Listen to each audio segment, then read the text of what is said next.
Yang baru saja terjadi beberapa waktu yang lalu, bahwa tindakan persekusi, intimidasi terhadap umat yang sedang menjalankan ibadah ini tidak dibenarkan, tidak bisa dibenarkan, baik dari perspektif agama maupun konstitusi. Salam damai sejahtera bagi kita semua, berjumpa kembali dengan saya di channel ini. Saudara, Bupati Bantul yaitu Abdul Halim Musli tegas mengecam keras tindakan persekusi atau penyerangan atau pengancaman atau intimidasi terhadap ibadah GMS Misi Damai Sejahtera yang sedang berlangsung tidak bisa dapat dibenarkan. Menurutnya, baik dalam perspektif agama maupun perspektif konstitusi. Saya setuju pernyataan Bapak terkait dengan hal ini tidak bisa dibenarkan baik di dalam perspektif agama maupun di dalam perspektif konstitusi. Oleh karenanya, kami umat Kristen meminta kepada Bapak dan juga meminta kepada pihak kepolisian untuk tidak selesai di atas metrai 10.000. Sekali lagi, kami minta kepada Bapak dan juga kepada pihak kepolisian kasus ini untuk tidak bisa berhenti atau selesai di atas metrai 10.000. Peristiwa yang baru saja terjadi beberapa waktu yang lalu, bahwa tindakan persekusi, intimidasi terhadap umat yang sedang menjalankan ibadah ini tidak dibenarkan, tidak bisa dibenarkan, baik dari perspektif agama maupun konstitusi. Menurut agama Islam, bahwa kebinekaan, perbedaan manusia dari berbagai ragam perbedaan, suku, agama, ras adalah sunatullah. Maka Kanjeng Nabi menyikapinya sunatullah ini karena tidak mungkin kita tolak, kita hanya bisa menerima apa yang Tuhan berkehendak. Maka Kanjeng Nabi menyikapi perbedaan itu dengan toleransi. Dengan demikian bisa kita simpulkan bahwa kebinekaan manusia itu sunatullah, toleransi adalah sunnah Rasul. Oleh karenanya, siapapun terutama umat Islam ini memberikan kemerdekaan kepada non-muslim untuk menjalankan ibadahnya, itu merupakan bagian dari menjalankan ajaran agama Islam. Ya, sekali lagi, kita umat Islam memberikan kemerdekaan kepada non-muslim untuk menjalankan ibadah, itu bagian dari kita menjalankan ajaran Islam. Maka tidak bisa dibenarkan siapapun, ya, apalagi atas nama agama, melakukan persekusi sampai membubarkan umat lain menjalankan ibadahnya, itu jelas tidak ada dasarnya.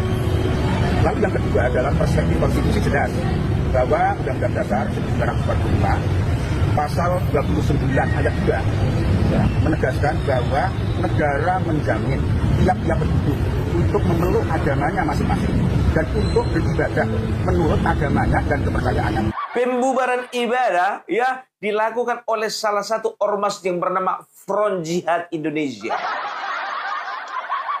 Aku nggak tahu ini FJI ini Front Jihad Indonesia atau Front Jihad Islam. Nggak tahu apa masih kakak berada dengan FPI atau HTI, nggak tahu juga. Aku cuma tanya aja. Masih ada hubungan atau nggak tahu juga. Tapi kok tingkah lakunya nggak jauh beda ya?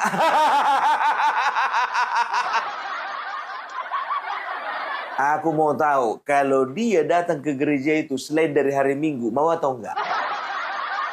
Mana mau dia datang ke situ kalau selain hari Minggu, kenapa? Ya orang Kristen kan ibadahnya hari Minggu. Ya dibubarin hari Minggu dong, masih ibadah hari Minggu, dibubarinnya hari Senin. Aduh, luar biasa, luar biasa. Tepuk tangan dulu untuk kekristenan yang ada di Kabupaten Bantul. Ya. Bukankah ini yang dinamakan salib? Aduh, jujur aja lah ya, miris hati kita melihatnya. Coba bayangkan kalian, orang lagi sholat dibubarkan. Orang lagi ibadah di pura dibubarkan. Orang lagi ibadah di kelenteng dibubarkan. Gak ada ubahnya sama dengan orang lagi ibadah di gereja dibubarkan, kan begitu? Pernah kalian, bagaimana perasaan kalian kalau lagi sholat ya? Lagi sholat kalian dibubarkan, coba. Kalau orang ya lagi membubarkan orang lagi ibadah, itu namanya PKI.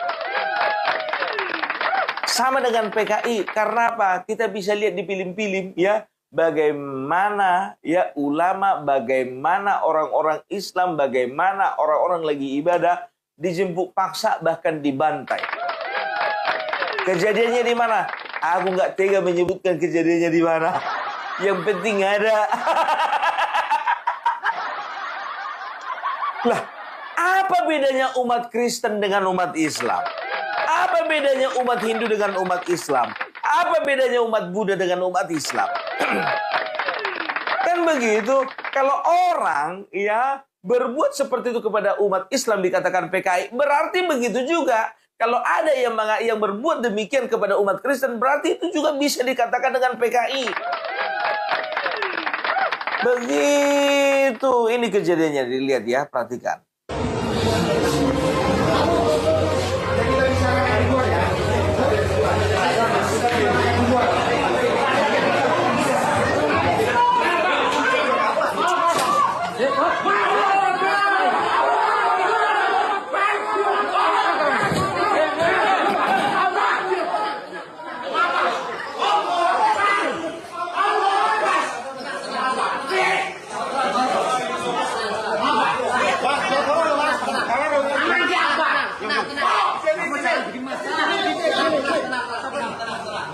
Sini di sini. Yang bertanggung di sini sama. Ya, nanti kita bicarakan.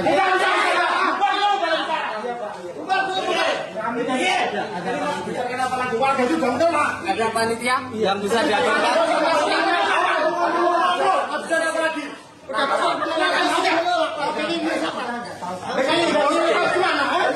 Sebentar dulu, di situ kan ada polisi. Apa fungsinya itu? Hah? Itu bapak polisi itu apa fungsinya itu? Nggak ada tembak-tembaknya rupanya. Yang bisa bunyi dor gitu nggak ada. Hah? Apa nggak bisa diamankan orang yang menggeruduk itu? Bapak polisi, apa masih keluarga sama yang menggeruduk itu? Nggak ada wibawamu ku tengok.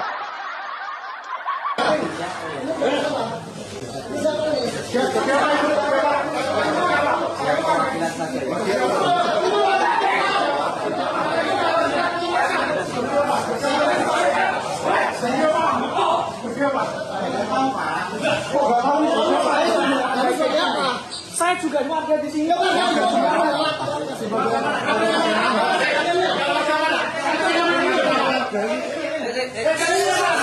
Tenang, buka dulu kok.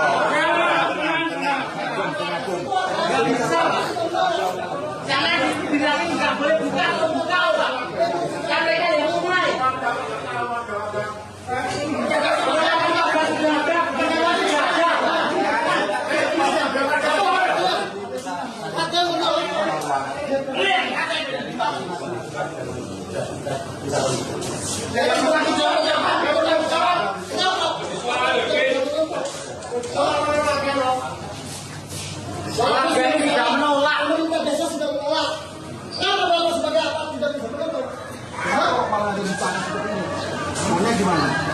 Izinnya mana? Ya polisi mau polisi yang izinkan kok nggak penangan polisi piye toh Pak? Polisi kok izin. Nah ini berdiri di sini ada kegiatan di Jogo ini apa kalau nggak izin? Kementerian Agama. Kementerian Agama tidak boleh kan? Pemberitahuan kalau ada kegiatan. Ya kan harusnya nggak boleh toh Pak? Pemberitahuan itu Nggak bisa. Atau penolakan dari warga loh Pak. iya. Sebagai aparat harus tegas.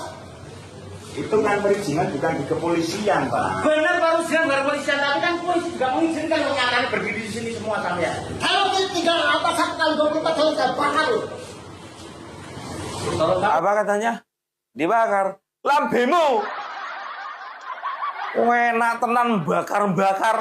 Bapak, itu yang bilang-bilang bakar itu provokator itu. Angkat langsung ya, sambut BPJS-nya.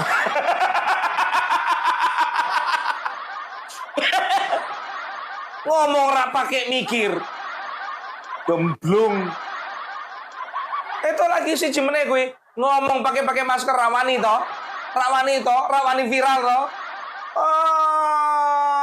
dasmu peang. Enak aja kamu mau membubarkan orang sedang beribadah kepada Tuhannya. Kalau kamu lagi sholat dibubarin gimana? Masem tenan. Alasan cuman begitu-begitu aja. Izin nggak ada, izin nggak ada, izin nggak ada. Lah kalau memang yang kalian itu sebagai warga negara yang baik, ingatkan sesama umat beragama, kok ya diurus izinnya. Bukan melakukan penggerudukan, melakukan persekusi, melakukan intimidasi. Ini gimana sih bapak-bapak polisi? Ya kalau misalnya seperti itu keadaannya, misalnya ya kan polisinya cuma 3, yang enggak mungkin toh. Kirim dong, langsung 3 bis kono lho. Ini kan polisinya kan menengahi, nggak bisa berbuat apa-apa. Ini bukan wilayahnya pendidikan itu. Hah?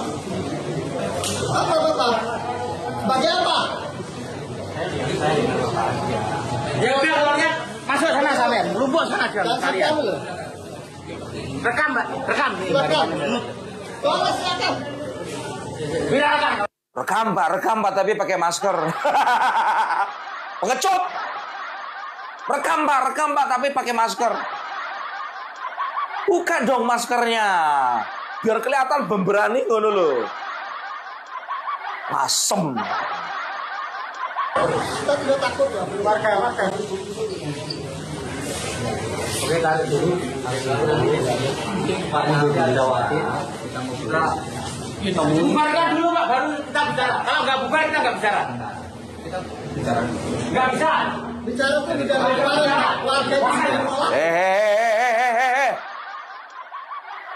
Emangnya negara iki duwe sing duwe kowe. Semprul. Bubarkan dulu Pak baru bicara. Siapa lo?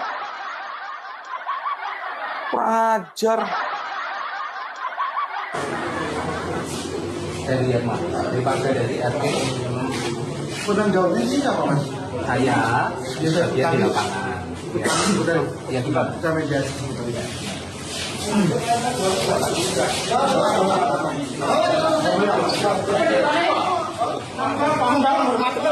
Keputusan desa apa? Apa kamu? Sudah ke sana.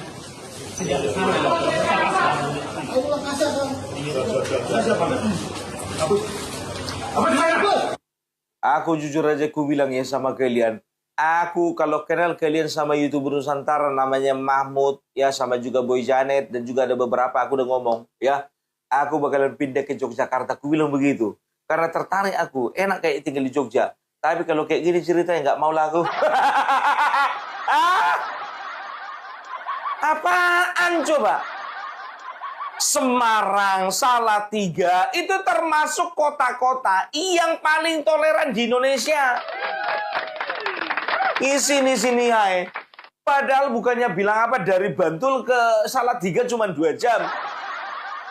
Harusnya bisa mencontoh ngono loh, ya. Bantul itu contoh Salatiga, contoh Semarang. Tidak pernah ada pembubaran gereja.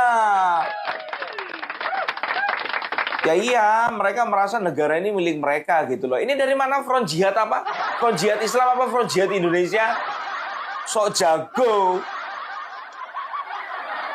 Tapi jujur aja gue bilang ya, kita punya staf di Kemenak ya, yang bernama Bapak Gugun Gumilar ya.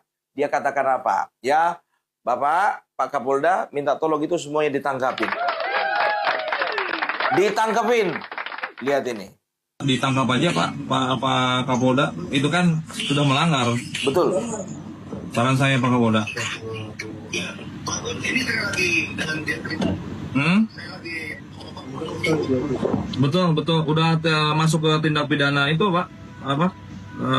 Mengganggu menghambat dan mengganggu terus merusak. Betul. Ya. Betul. Sudah masuk pidana. Betul.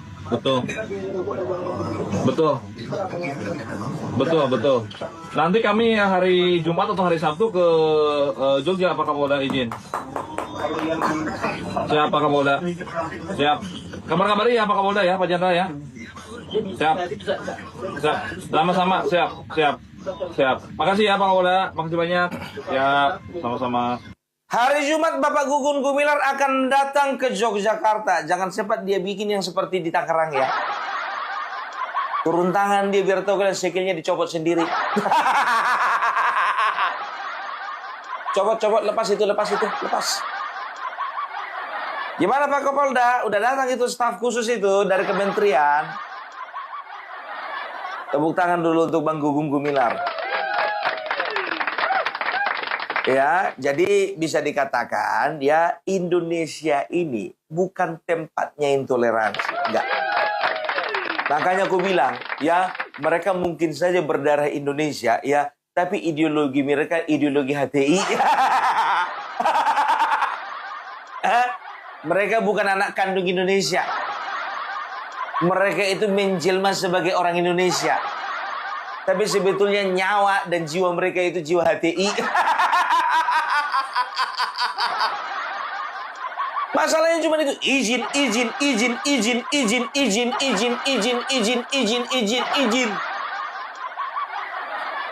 Coba tanya dulu di Bali, ya kalian tanya dulu, ya wihara di sana berapa yang pakai izin? Pura berapa di sana yang pakai izin? Tanya dulu. Tanya dulu di Singkawang, tanya dulu ya di Pontianak, ya kelenteng berapa yang pakai izin? Tapi sebelum kalian tanya dulu berapa banyak pura yang pakai izin, berapa banyak wihara yang pakai izin, berapa banyak kelenteng yang pakai izin, ya. Tapi sebelumnya tanya dulu berapa masjid yang nggak pakai izin. Iya, berkaca dulu pada diri sendiri, baru melihat kesalahan orang lain. Begitu, ngerti? FJI. Ada-ada aja kerja kalian. Orang lagi fokus bagaimana merajut keharmonisan sesama anak bangsa. Dia malah merobek-robek. Coba. Ada pula yang bilang teriak tadi, bakar. Labemu tak bakar. Aku kalau kayak gini terpancing aku mau ngomong kotor. Tapi gimana mau dibilang? Takut aku berdosa.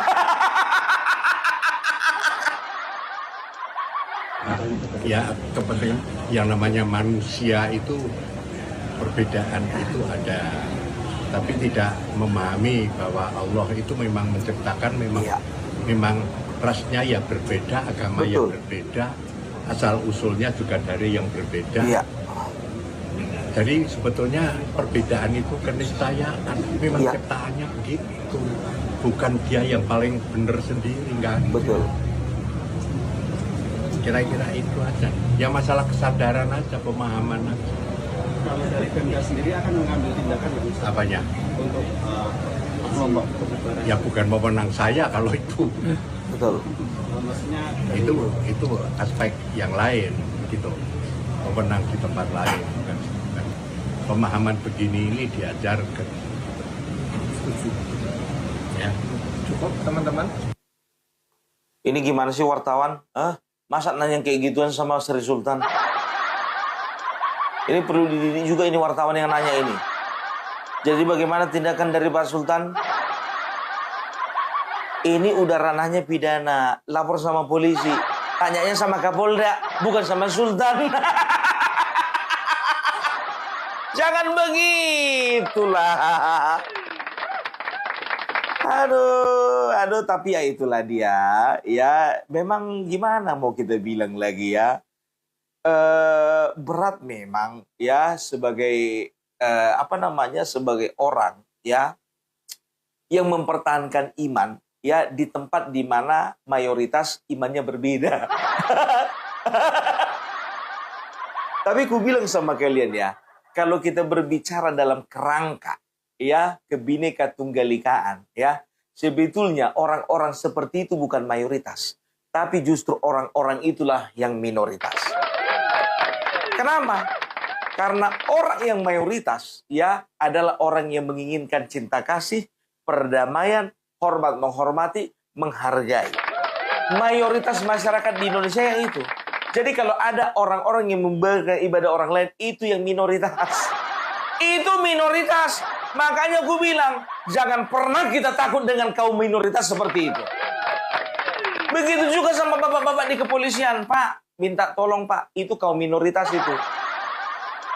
Ya, yang membubar-bubarkan ibadah orang lain itulah minoritas Pak.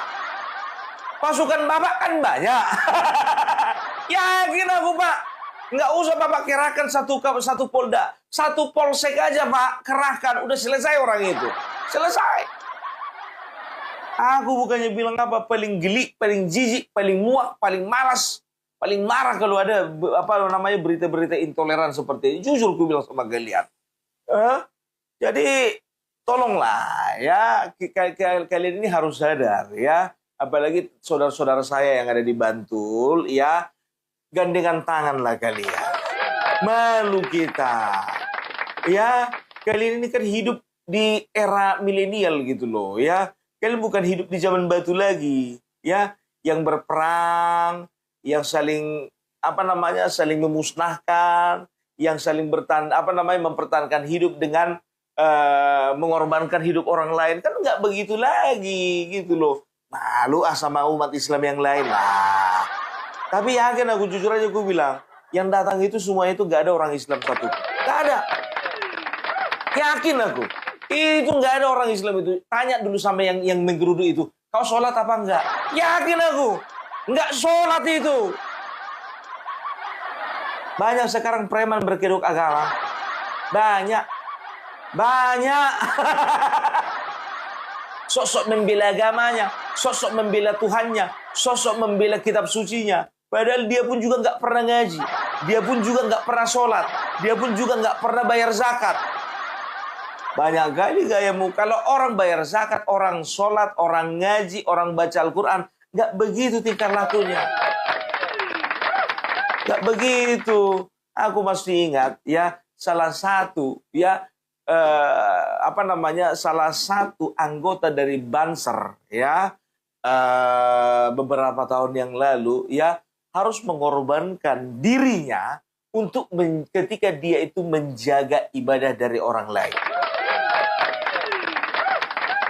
Dia umat Islam, ada ibadah, kalau nggak salah gereja Katolik atau gereja apalah itu ya. Tapi dia mengorbankan dirinya waktu dalam pengamanan.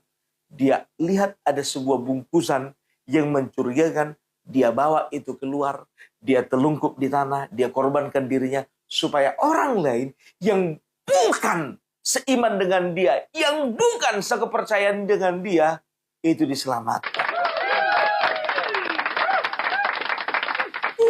Ini yang mulai bisa dikatakan ini nilai-nilai seperti ini yang mulai hilang.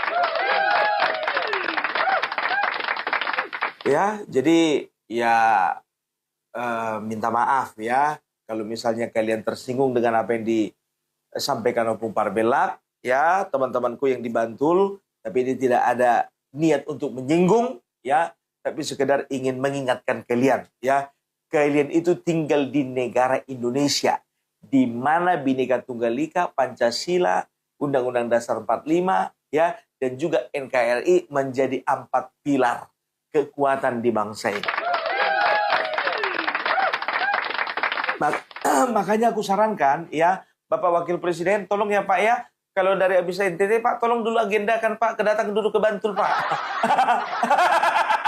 Tolong dulu Pak. Ya, setelah dari NTT ke Bantul, Pak. Nggak usah dulu di NTT diperhatikan, Pak. Nggak usah dulu yang jauh-jauh, Pak, diperhatikan. Yang dekat-dekat dulu, Pak. Perhatikan dulu, Pak. Kalau dari Jakarta sebentar pakai Jogja, Pak. Paling 1 jam naik pesawat, Pak. Ya, kita kan tahu kan, Bapak Pak Gibran ini kan orang yang paling anti dengan intoleransi kan, Pak. Tolong dulu, Pak, ke markasnya Front Jihad Indonesia atau Front Jihad Islam itu, Pak. Minta tolong, Pak, parkirkan dulu mobil dinas Bapak di situ, Pak. Sama seperti Bapak memarkirkan mobil dinas Bapak ketika ada festival budaya di Solo, Pak. Kalau Bapak lagi sibuk di NTT, ya tolong dulu kirim dulu orang, bawa mobil Wakil Presiden dulu, nongkrong dulu, Pak, di depan markas mereka, Pak. Aduh, ya kita doakan, ya ini boleh cepat selesai. Kalaupun ada izin-izin yang belum dilengkapi, kita doakan supaya cepat dilengkapi. Kami berdoa ya, kami berharap juga ya semoga bapak-bapak kepolisian bisa lebih tegas lagi. Bapak-bapak aparat penegak hukum bisa lebih tegas lagi. Kan nggak harus Kopassus turun tangan kan Pak? Untuk masalah kayak gini nggak perlu kan Kopassus turun tangan Pak? Atau Kostrat Pak? Atau pasukan katak nggak perlu kan Pak? Nggak perlu kan? Ya, cukup bapak-bapak aja kan? Ya kalau misalnya bapak-bapak contohnya kekurangan tenaga kan bisa panggil Densus 88 juga kan Pak? Iya, waspadai ya radikalisme dan terorisme. Ya, coba tanya dulu itu kalau bisa Pak sebelum hari Jumat Pak. Ini sekarang udah hari Selasa. Sebelum hari Jumat ditangkapi dulu itu orang itu Pak. Sebelum datang Pak Gugun Gumilar itu tangkap dulu orangnya semua. Biar ditanya satu-satu dulu. Kalian itu madrasah di mana? Kalian itu pesantren di mana? Kalian itu sekolah di mana? Karena kemarin guru Gembul juga mengatakan dia bahwasanya lebih dari 50% banyak guru-guru yang mengajarkan radikalisme kepada murid-muridnya. Entah mereka juga sekolah, ya di sekolah yang gurunya juga memberikan paham radikalisme. Nggak mungkin mereka ujuk-ujuk langsung seperti itu, nggak mungkin. Terus dicek dulu mereka ngikutin pengajian di mana. Karena banyak sekarang ya doktrinisasi yang berkedok dengan pengajian. Ya kan begitu. Ingat ini aku bilang sama kalian, HTI itu belum mati. Mereka itu sedang tidur. HTI belum mati, mereka itu sedang tidur. Mereka itu sedang membelah diri ya menjadi kelompok-kelompok kecil. Mereka tinggal nunggu momen kapan mereka bisa bangkit lagi. Oleh karena itu aku berdoa, aku sampaikan kepada kalian semuanya, terlebih lagi bapak-bapak penegak hukum, ya aparat penegak hukum, jaga keutuhan NKRI. Jangan biarkan Bapak Prabowo lagi nanti berpidato, pulangkan mereka ke Yaman. Jangan tersinggung nanti, ya kan? Itu dia. Jadi itu dulu dari Bung Parmelak. Salam NKRI, NKRI harga mati. Nah teman-teman, itu dari video yang baru kita saksikan bersama, di mana video Bupati Bantul yang dimana ia tegas mengatakan bahwa tindakan penyerangan atau ancaman kepada gereja dan juga pada ibadah GMS Misi Damai Sejahtera yang sedang berlangsung lalu dibubarkan oleh para penghuni surga, maka ia mengatakan hal itu tidak bisa dibenarkan baik secara perspektif agama maupun di dalam perspektif konstitusi. Nah, saya akan bacakan artikel yang ditulis oleh CNN Indonesia. Judulnya Bupati Bantul kecam pembubaran ibadah Jemaat Gereja GMS Misi Damai Sejahtera. CNN Indonesia, Bupati Bantul Abdul Halim Muslim menegaskan bahwa pembubaran aktivitas ibadah Jemaat Gereja Misi Damai Sejahtera atau GMS di wilayah beberapa hari yang lalu merupakan bentuk persekusi. Menurut Halim, dalam ajaran Islam, kebinekaan dan perbedaan manusia dari berbagai suku, agama maupun ras merupakan sunatullah. Karena itu, Nabi Muhammad menyikapi perbedaan dengan toleransi. Tindakan persekusi, intimidasi terhadap umat yang sedang menjalankan ibadah ini tidak dibenarkan, tidak bisa dibenarkan baik dari perspektif agama maupun perspektif konstitusi, kata Halim ditemui di Masjid Agung Manunggal. Ia menegaskan bahwa memberikan kemerdekaan kepada non-muslim untuk menjalankan ibadah adalah merupakan bagian dari menjalankan ajaran Islam. Maka tidak bisa dibenarkan siapapun, ya, apalagi atas nama agama melakukan persekusi sampai membubarkan umat lain menjalankan ibadahnya. Itu jelas tidak ada dasarnya, tegasnya. Selain itu bertentangan dengan ajaran agama. Halim menilai tindakan tersebut juga melanggar konstitusional. Ia menyoroti Undang-Undang Dasar tahun 1945 pasal 29 ayat 2 yang menjamin kebebasan setiap penduduk untuk memeluk agama dan beribadah menurut agama serta kepercayaan masing-masing. Yang melakukan itu atau dengan yang mempersekusi bisa dihukum atas nama undang-undang, atas nama konstitusi, tegasnya. Namun Halim membedakan antara hak beribadah dan persoalan bangunan yang digunakan sebagai tempat ibadah. Menurutnya, penggunaan bangunan untuk rumah ibadah tetap harus mengikuti aturan yang berlaku. termasuk ketentuan SKP 2 Menteri dan persyaratan persetujuan bangunan atau PBK, yang menambahkan bahwa ketentuan penggunaan rumah ibadah juga harus memenuhi syarat kelayakan fungsi sebagai diatur dalam regulasi. Halim mengatakan pemerintah daerah bersama Forkompinda, Kementerian Agama, dan FKUB akan menindaklanjuti permohonan dari pihak GMS sesuai mekanisme yang berlaku. Sementara proses tersebut berjalan, bangunan yang digunakan jemaat GMS di Glugo, Pangguharjo, Sewon, Bantul disepakati untuk sementara tidak dipakai beribadah, sementara waktu ibadah pindah ke mall. Nah teman-teman, dalam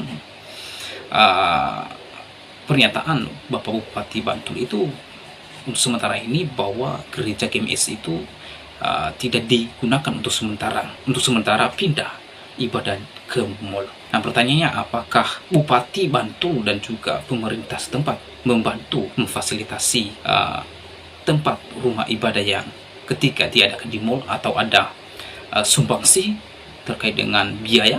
Ya, kita menunggu informasi itu supaya kita tahu bahwa pemerintah hadir membantu dan menolong umat Kristiani yang teraniaya. Kemarin sudah disepakati untuk sementara bangunan itu tidak digunakan dulu untuk beribadah, katanya.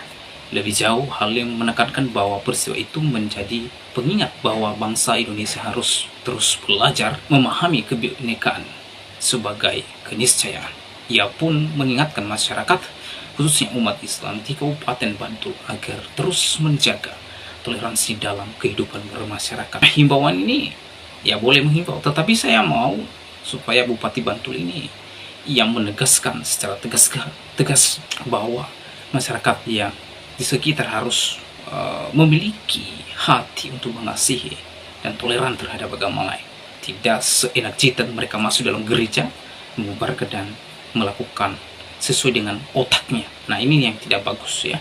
Biarlah hal ini kita berproses, dan adanya peristiwa ini menunjukkan bahwa kita bangsa Indonesia harus terus-menerus belajar, karena kebinekaan ini memang salah satu ujian yang berat bagi kita tuturnya. Haleluya, haleluya, haleluya. Assalamualaikum warahmatullahi wabarakatuh. Salam Aki, aku kabarkan Injil keselamatan. Bapak Ibu Tuhan, ketemu lagi dengan saya Evangelis Abraham Effendi Usman. Bagaimana kabar Bapak Ibu semua? Tentu luar biasa. Yes, wow. Kita itu sangat istimewa. Nah saudaraku, para pecinta Yahweh dan para pengikut Kristus yang setia, bagaimana tanggapan kita semuanya setelah kita sama-sama melihat cuplikan video tadi? Silakan tulis di kolom komentar, dan mari kita pergunakan komentar kita dengan baik. Mari kita pergunakan komentar kita dengan bijak. Mari kita pergunakan komentar kita dengan positif. Biarlah lewat komentar kita banyak orang menemukan kebenaran, banyak orang membaca firman Tuhan, banyak orang mengenal akan Kristus Yesus Tuhan dan Juru Selamat bagi umat manusia. Yesus hadir bukan untuk sebuah agama. Yesus hadir bukan untuk sebuah golongan. Yesus hadir bukan untuk sebuah suku.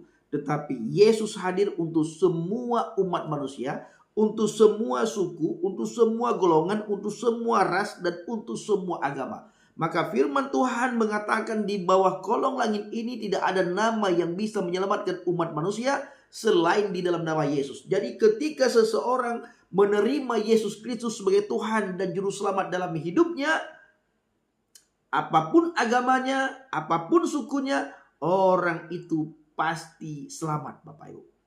Dan di dalam Yesus bukan saja ada keselamatan. Di dalam Yesus ada kedamaian, di dalam Yesus ada ketenangan, di dalam Yesus ada ketentraman, di dalam Yesus ada kebahagiaan baik di dunia maupun di akhirat.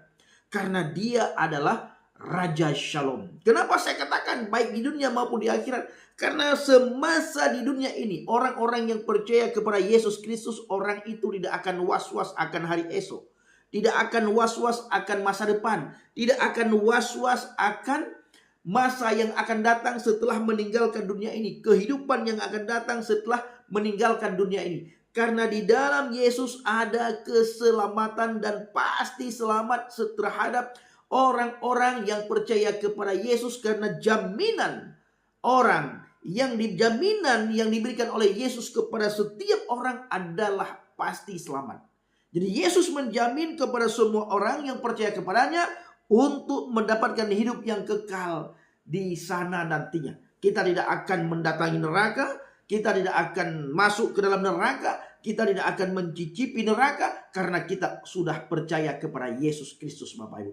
Jadi tidak perlu lagi kita khawatir, tidak ada lagi kegelisahan, tidak ada lagi keraguan di dalam kehidupan kita untuk hari esok. Karena kita pasti masuk surga. Bukan kita mudah-mudahan masuk surga, bukan moga-moga masuk surga, pasti masuk surga. Makanya kalau kita bertanya Bapak Ibu kepada orang Kristen dari ujung timur, barat, utara, selatan, kalau engkau mati hari ini yakin gak masuk surga? Semua orang menjawab yakin masuk surga. Nah, oleh karena itu bagi saudara yang belum percaya kepada Yesus Kristus, bukakan hati saudara, bukakan pendengaran saudara, bukakan pikiran saudara. Biarlah Roh Kudus masuk dalam hatimu untuk mengubah hidupmu, untuk mengubah hatimu, untuk mengubah pikiranmu, untuk mengubah tutur katamu, dan untuk membuat engkau bertobat menerima Yesus Kristus sebagai Tuhan dan Juru Selamat. Dan nanti engkau akan melihat pembaharuan budi.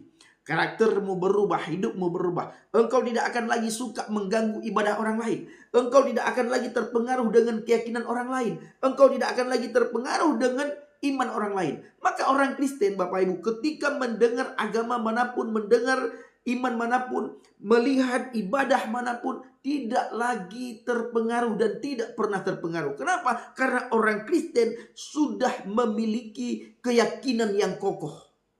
Siapapun beribadah, bagaimanapun tokoh agama hadir ke tengah-tengah umat Kristen tidak pernah galau, gelisah, takut, khawatir.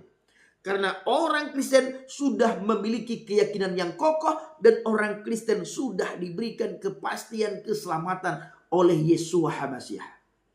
Nah, oleh karena itu Bapak Ibu kasih Tuhan, kita melihat di media sosial hari-hari ini, ada orang yang ketakutan dengan ibadah orang Kristen. Ada orang yang ketakutan melihat salib.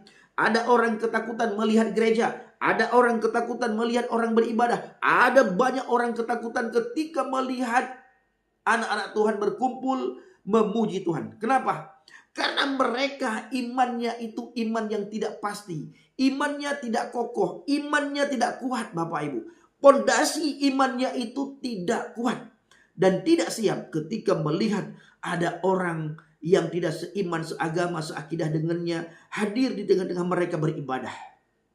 Harusnya mereka belajar kepada orang Kristen, atau kepada orang Hindu, atau kepada orang Buddha, atau kepada Konghucu.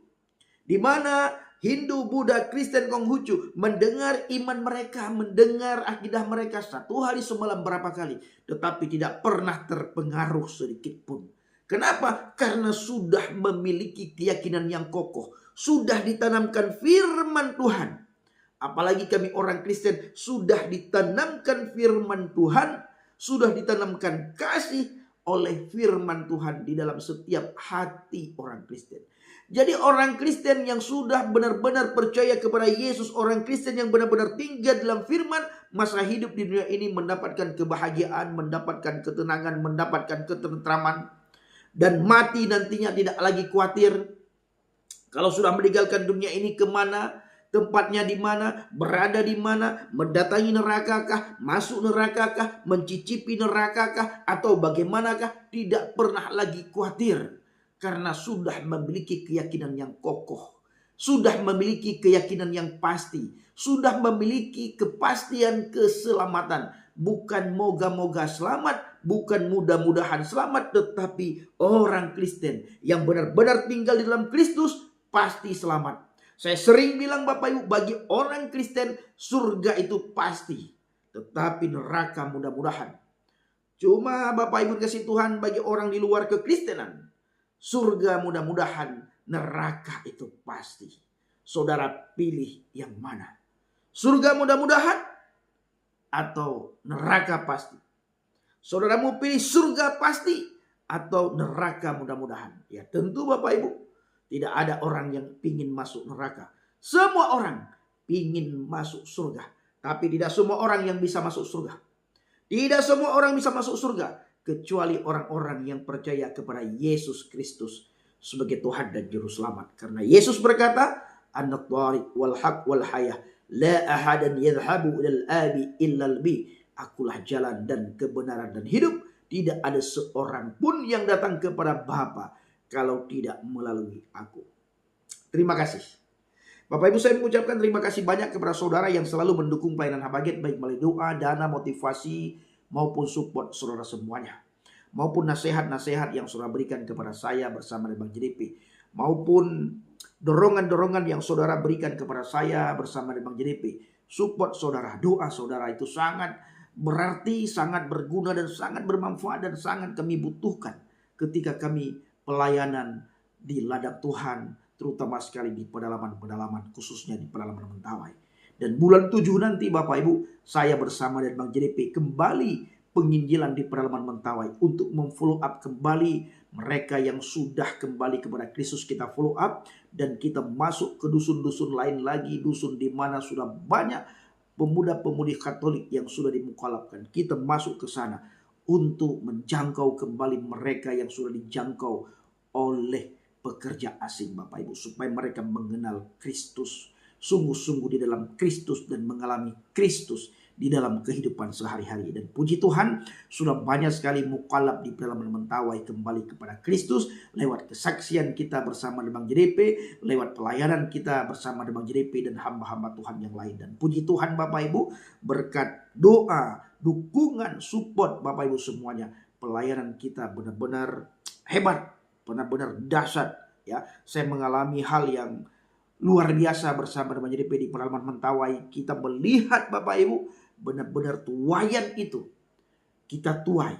Tuayan yang sangat banyak itu sudah siap kita tuai. Dan puji Tuhan, ada banyak sekali hari-hari ini hamba Tuhan yang ingin bergabung dengan kita nantinya ketika kita berangkat ke pedalaman Mentawai. Khususnya hamba-hamba Tuhan yang ada di pedalaman Mentawai. Jadi mereka mulai tertarik untuk ikut, untuk bergabung dengan tim, supaya kita bisa bergandengan tangan, bisa berjalan bahu-membahu, sama-sama kita melayani, sama-sama kita menjadi penuai di akhir zaman Bapak Ibu. Dan jadi berkat Bapak Ibu semua yang Bapak Ibu berikan kepada kami, dukungan, doa Bapak Ibu, kami pergunakan untuk penginjilan di pedalaman Mentawai. Jadi mulai pertengahan bulan 5 sampai nanti akhir bulan 6 Bapak Ibu, saya secara pribadi hanya penginjilan, hanya pelayanan di seputaran Jabodetabek, mulai dari Tangerang, Bekasi, dan sampai ke Bandung. Dan nanti bulan 6 saya berangkat ke Solo selama beberapa hari. Tapi Bapak Ibu semua dukung dalam doa